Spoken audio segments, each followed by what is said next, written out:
Hello and welcome to the Fight to Fight with me, Holly Donovan. And today we have a very special guest, someone who I'm really excited about as well.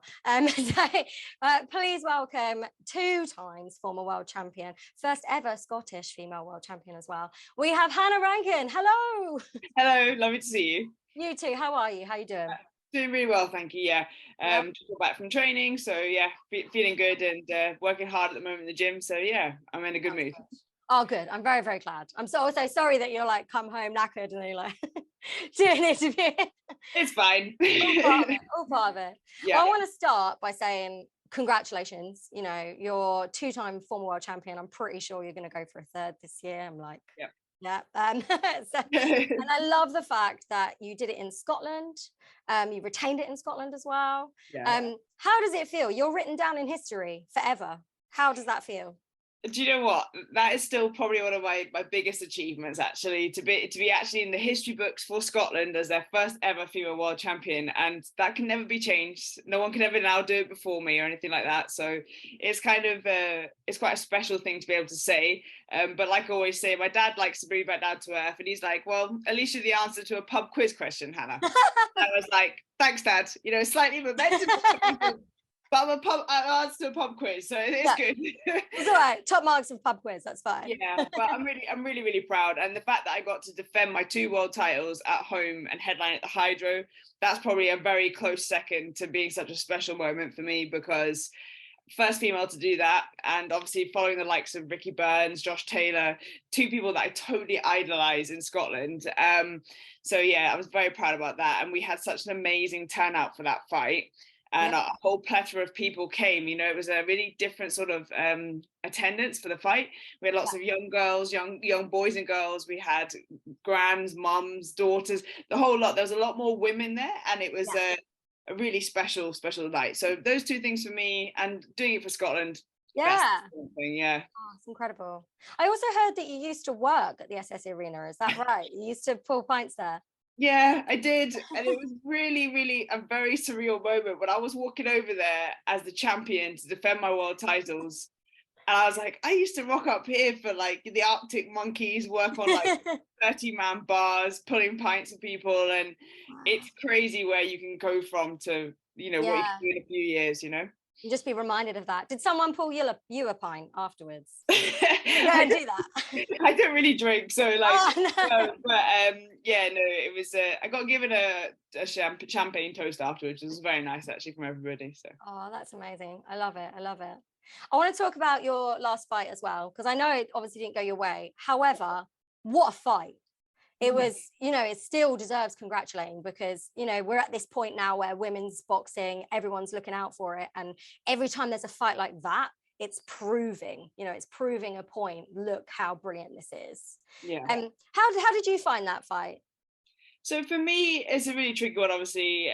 Probably okay to talk about it now, but after the fight with Alejandra in Scotland and her going to hospital, it was a really difficult thing for me to deal with. And, you know, I've always been that person. I'll just push on, work for it. Let's go. We'll go and do another fight. And, you know, because it was an amazing night for me, but obviously the downside of it was Alejandra being in hospital. Yeah. And, you know, I had to deal with all of that. And then by the time we got to fight week and stuff with Terry and things, and I walked out on fight night and I was like, not ready to be here. But I didn't know that until the night, you know, and, you know, that wasn't me in the ring on fight night. And I gave it my all, gave it everything, but it wasn't truly like a real representation of Hannah Rankin on the night. And so for me, it was devastating to lose my titles. But, you know, they say hindsight's like a wonderful thing and all that. So you learn so much from these things, and like I've always been about that, you know, learn from every experience that you have, because then you can build on it. So like obviously this year for me is a big year. I want to, you know, go back, get my world titles back. I'll hopefully have a rematch with Terry Harper. So there's a lot of things there, but I've heard a lot of people say it was a great fight. And it's funny, obviously being the person in there, you know, you can't really appreciate that, but I'm glad people enjoyed it. Absolutely. Do you think that it held you back slightly? Were you scared to use your power?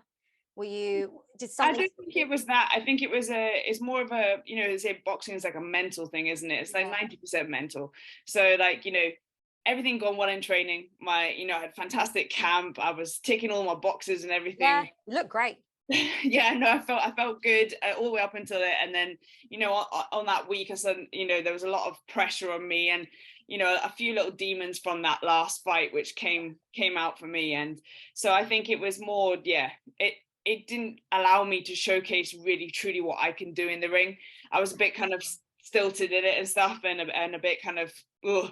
Yeah. But yeah, so I that's why this year is going to be a big year for me, because I managed to like understand where that all came from, and I'm now able to move on and like push forward and go and get what I want. So absolutely, it's that mental game as well. I think people don't appreciate, how much your brain has to be in sync with your body.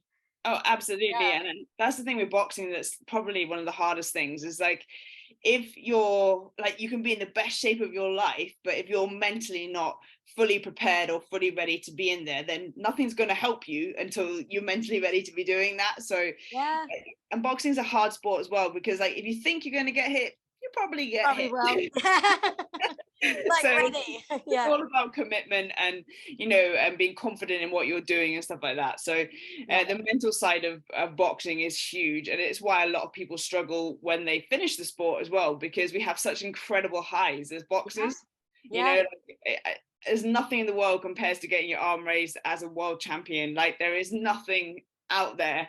I mean, the closest thing for me is probably musically a huge concert in a very famous concert hall with a famous conductor and a big night, and it just going well. It's that same sort of adrenaline, excitement and buzz. But it means that when you finish boxing, you're still looking for that, so you've got to have lots of things in place. But the mental side of it is a big side of boxing. It's like it needs to be fed. You got to keep it going or it'll just crumble.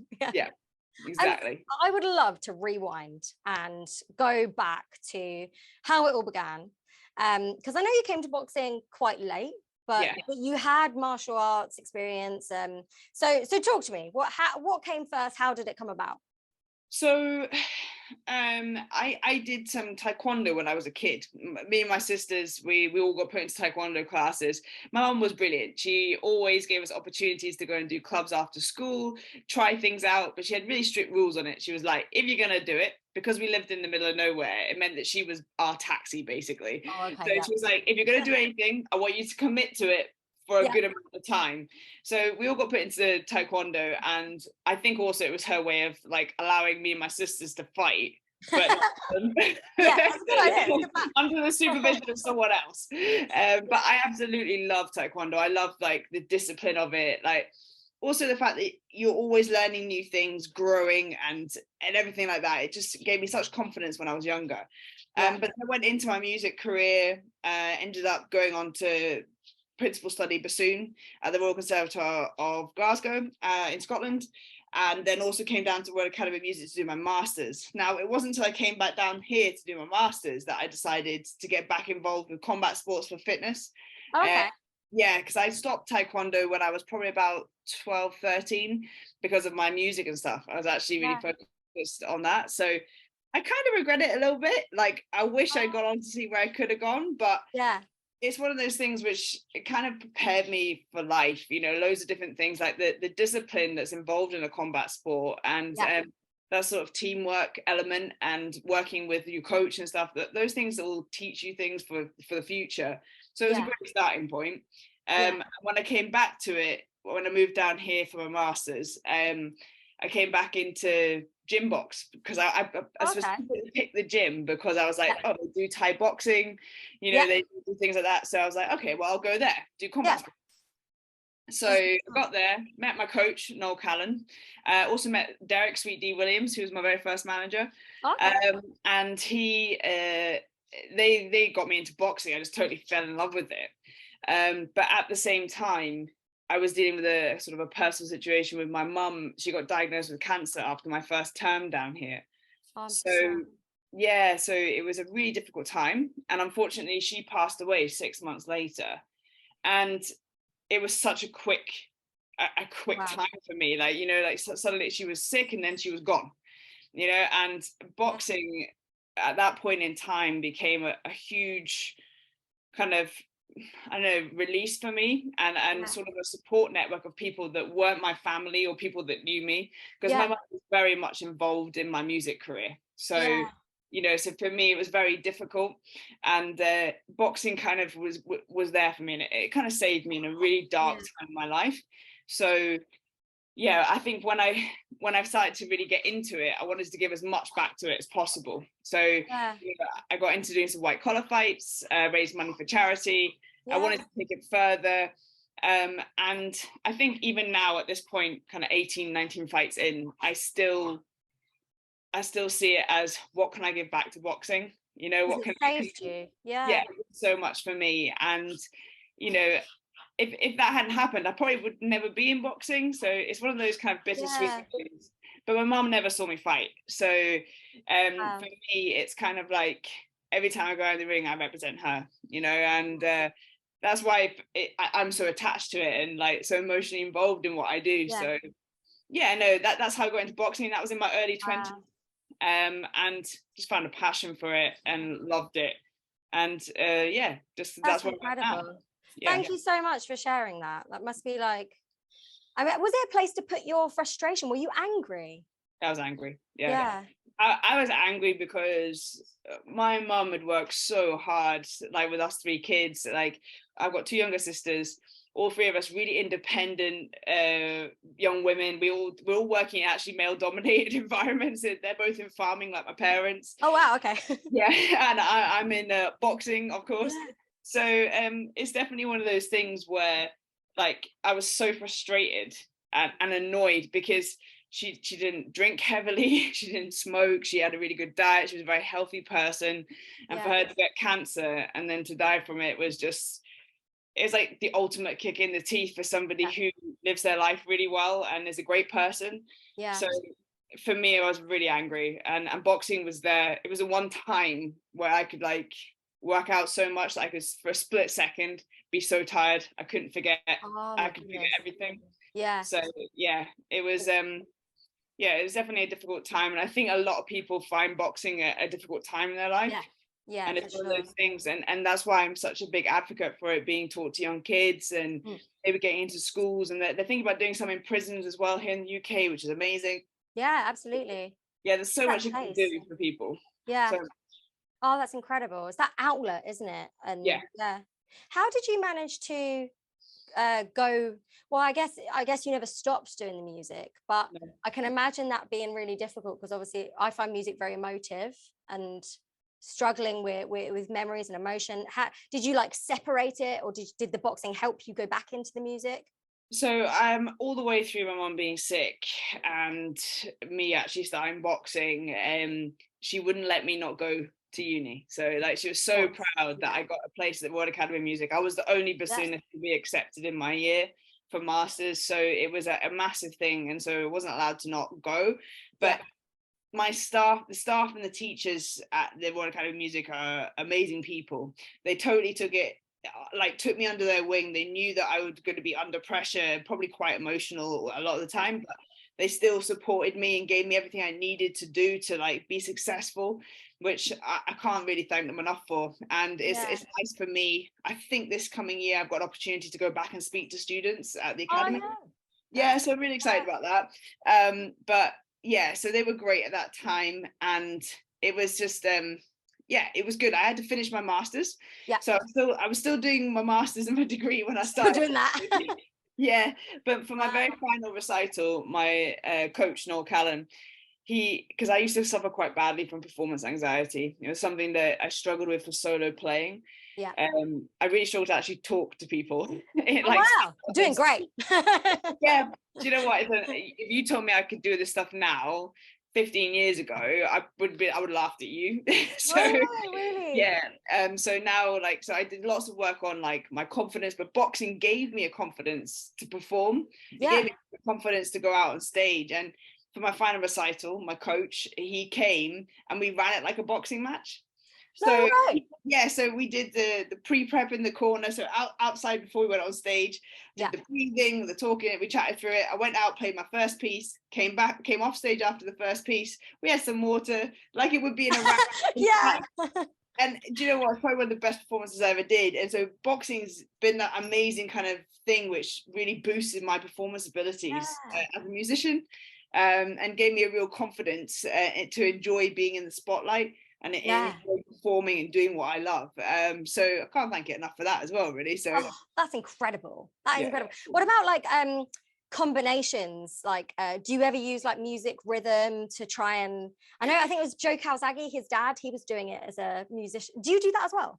So when I first started, Noel used to like when he was teaching me combinations and he wanted me to like, you know, really sink that body shot in or do that there. He's like, put it to a rhythm in your head and then we'll do it again. And I learned a lot of my original sort of stuff by rhythms in my head that I could see, awesome. Like I could see the musical notes. Obviously. Like that's amazing. And that's how I learned to start off with. So it is about rhythm. But sometimes now, as I've got further into my career, like I don't like to train with music. It's not really what I like to do because I find that I listen to the beat and I listen to what you're in that. So it distracts me, you know. So I tend to, people find it strange, but I tend to train in silence and I just focus on stuff. But it's just because of my background, I think. Yeah, no, I completely understand that. It's like if it's music, you're in the music. How can you? But I like music when I'm running. I like it if I'm doing S&C. You know, I do enjoy it. But when I'm boxing and I'm trying to learn stuff and focus on it, I'm like, I can't have that on as well. Just no. How do you so how do you protect yourself? Because when I first saw about you, I was like, okay. When I went to a boxing class, I hurt my hand, and then I'm a violinist, so I couldn't play the violin. And I was like, okay. So I think about you.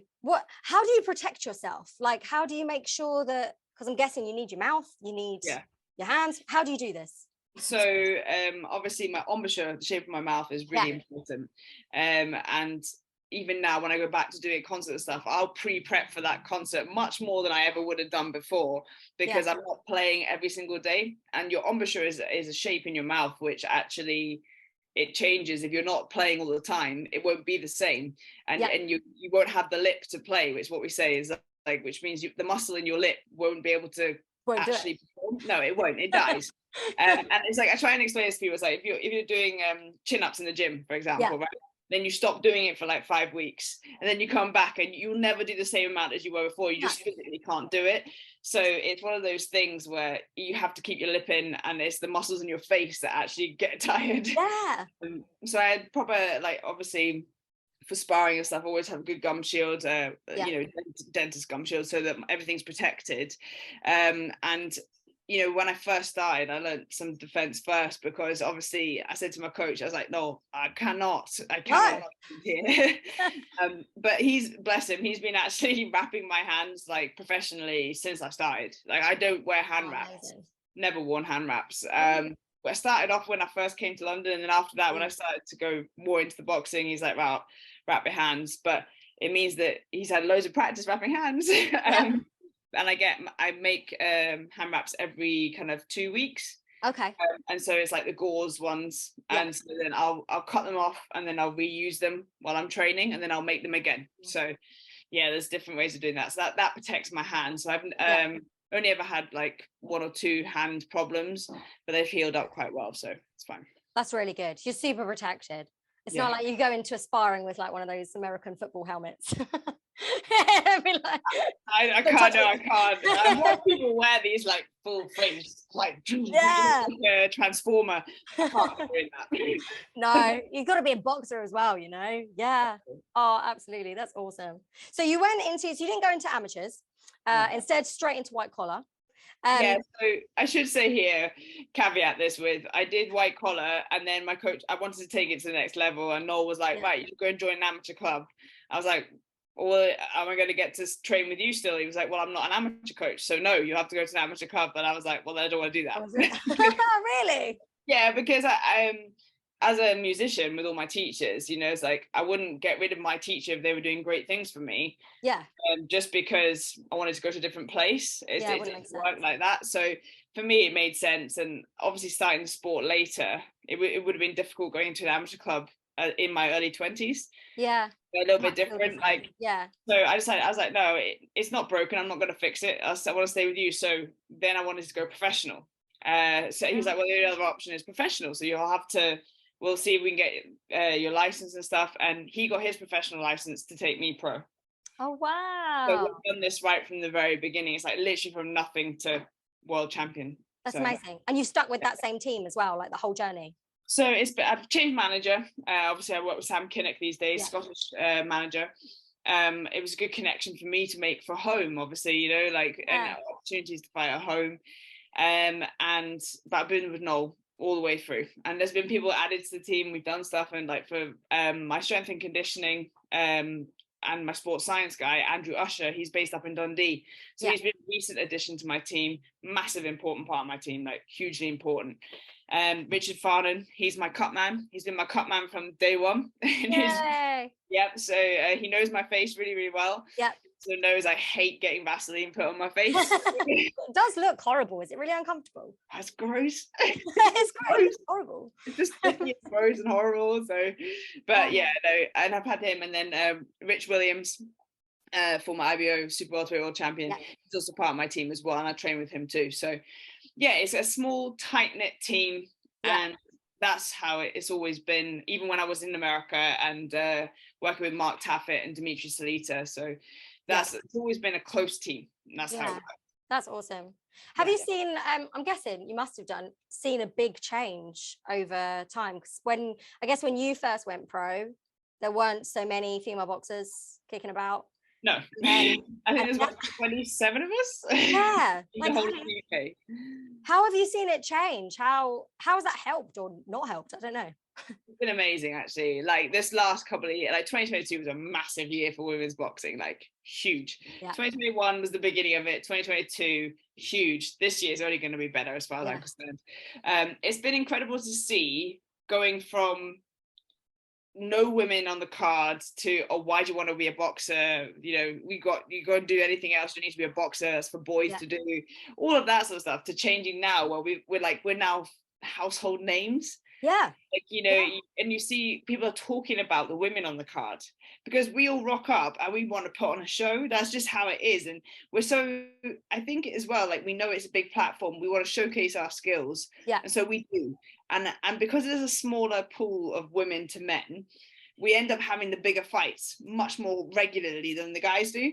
Yeah, absolutely. So the best fight's the best all the time in the women's game. And that, I'm glad to see that hasn't changed too much as it's got better and more popular. Yeah. I think we're just not about waiting around, you know. No.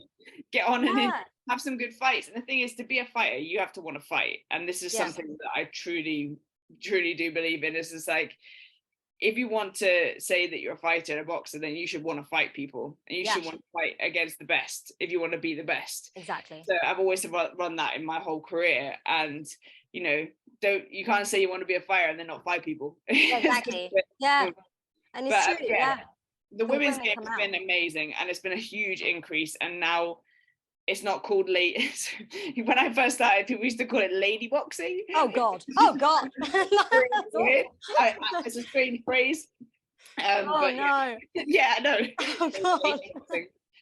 But it's good, and I'm pleased to see that people are backing it now. Like when I first started, I always used to tell a story, but when I first started, like Noel used to phone like scaffolding companies or engineering, those kind of companies that normally sponsor boxers. Yeah. It's like, oh, I've got this great fighter. We don't sponsor women. Oh, what? That's where I used to get that all the time. Now, fast forward 5-6 years where I am now, and people are so much more open to female fighters. And I think also with women comes that extra bit of like, I do a lot of outreach work. I do a lot of like I have another life outside of boxing that people want to know about. You know, so it's quite good when you're working with businesses to see what you can offer them if you want to go and do classes for them or do talks or do that sort of thing. Like there's a whole other way of looking at it now, and so it's not just seen as female fighters, that's a bit weird. Yeah, you know? why are you doing that? Yeah. Yeah, exactly. Absolutely. What kind of outreach work are you doing? Is that like boxing and music or everything, or? So for music, basically, I have a wind quintet, and we go in various formats. Sometimes it's trio, quartet, quintet. It just depends who's around. Yeah. The Coriolis Quintet, and we work with Live Music Now, and they are a company that basically delivers interactive concerts inside special educational needs schools or in care homes. which That's is an amazing. amazing part of my job actually, which I really love. So Yeah. like that's sort of a lot of work that we enjoy doing.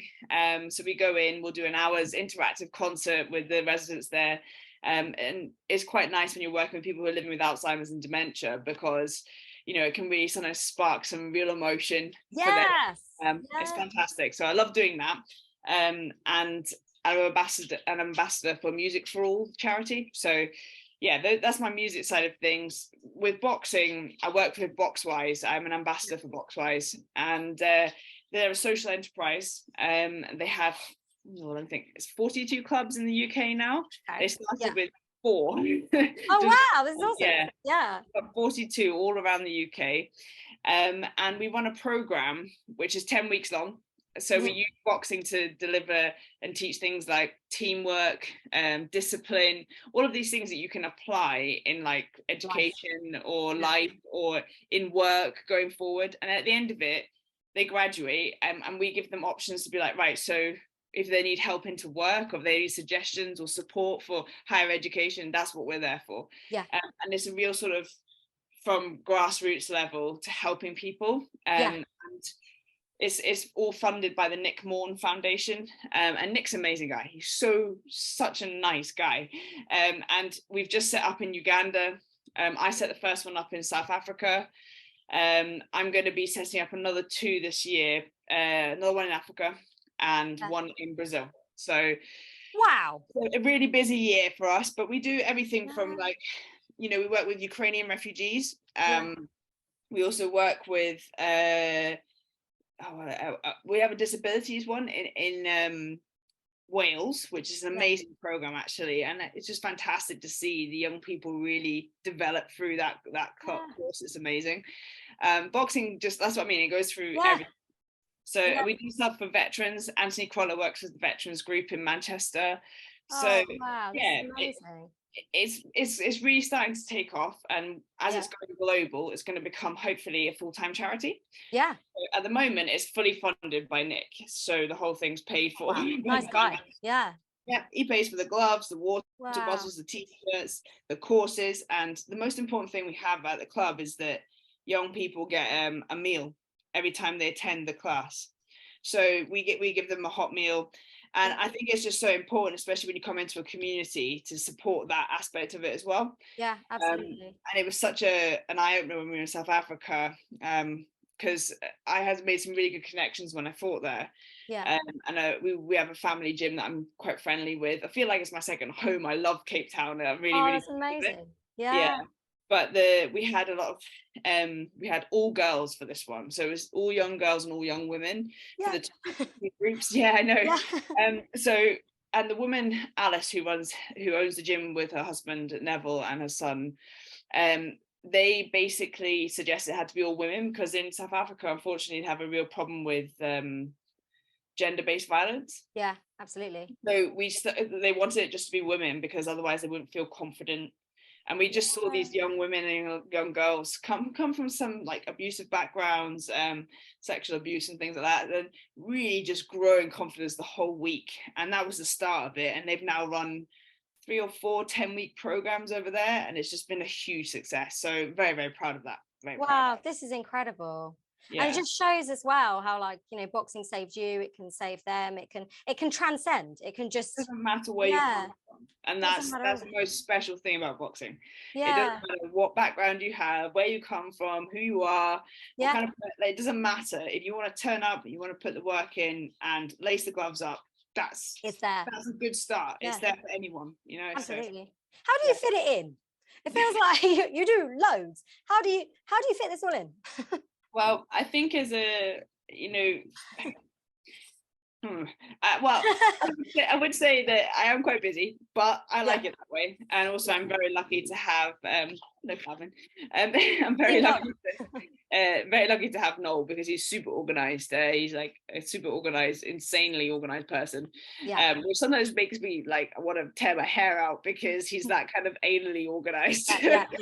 But to be honest, like, it's one of those massive things which is so important as a fighter. You need somebody to help you be organized, because you're training twice a day, you're recovering, and then you've got everything else to do.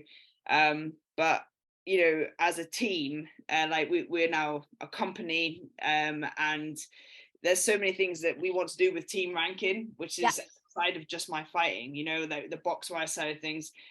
As a world champion, I feel like you have a voice and you can give back to people.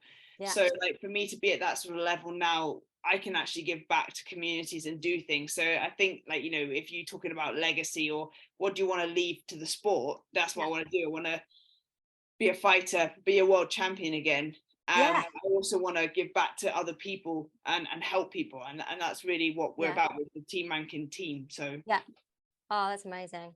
So let's talk. I've just realized I've kept you for a while. Can I ask you about like what's next? So we've got all the plans with the charity work, and then we're going for this third world title. Where do you fancy going to Jessica McCaskill, stealing her belts? Like where would you like? Where would you like to put yourself? So obviously at the moment the women's game is like this all the time. But the super welterweight division is like on fire, as is the welterweight division. So there's a lot of moving pieces happening all the time. And this is what I say to people: women's boxing is not like the guys. Like you can like literally go one weekend, another fight, somebody loses that wasn't expected to lose, everything changes, and suddenly you've got somebody else fighting for the belt, and there's a new world champion next month. So like women's boxing is a lot more volatile than the guys. It just changes all the time. So, you know, like when you look at somebody like Cecilia Brackhouse, when she had like she was so successful for so long, it's incredible in the women's game. Absolutely. So, you know, that's amazing. And she's actually come back to the super welterweight division, so that's but yeah, no, for me, obviously I've got a fight coming back after my last fight, so that'll be on DAZN on Matchroom. So I'm looking forward to hopefully showcasing some great skills in that and just getting back in the win column, of course. But I'm ranked in the top 5 with nearly all of the governing bodies, I think all of them. So for me, it's going to be traversing myself to the opportunity to fight for world title again. At the moment, I'm staying at super welterweight, but I'm not adverse to going down to welterweight. You know, I can make it, and I'm actually big for the weight. And you know, it's one of those things. This is like when the opportunity arises, I'll take it. You just take. That's what I love about you. I feel like you never duck a fight. You're just like, What's the point? Like I said, if you want to be a fighter, you've got to fight. Like that's exactly. And you know, I think it probably explains why one of my most favorite fighters of all time is Arturo Gatti. You know, he was an incredible fighter. But it didn't matter, win, lose, or draw. He was in an exciting fight, and everybody wanted to come watch him fight because he was an entertainer. Exactly. I always admire and I aspire to be like, you know, I want people to want to come watch my fights because they know they're going to be exciting. They know they're going to be great. Yeah. Well, you've done that. You're like, for me as a fan, you've done that already. You're like, yeah, that'll be good. Like, it's those ones where you like took it off. Yeah, I'll watch that one. That'll be great. Thank you so much, Hannah. You have been amazing. And I'm even more in awe after talking to you now with the amount that you do, the amount that you give back. And do you know what? You're going to be a world champion again this year, and I'm just going to look forward to it. So I can't wait, you know, and that's what I'm fully focused on just now.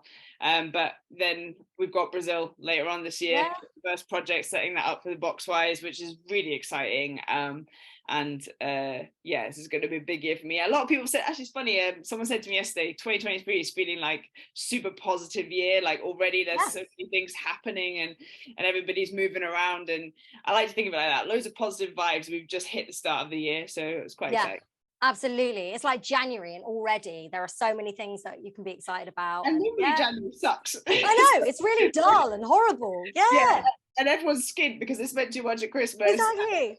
Exactly. And actually this is a positive year and I can't wait. And like you said about the female world as well, like it's just getting better and better and better. And you know, the Matchroom card on the 4th of February.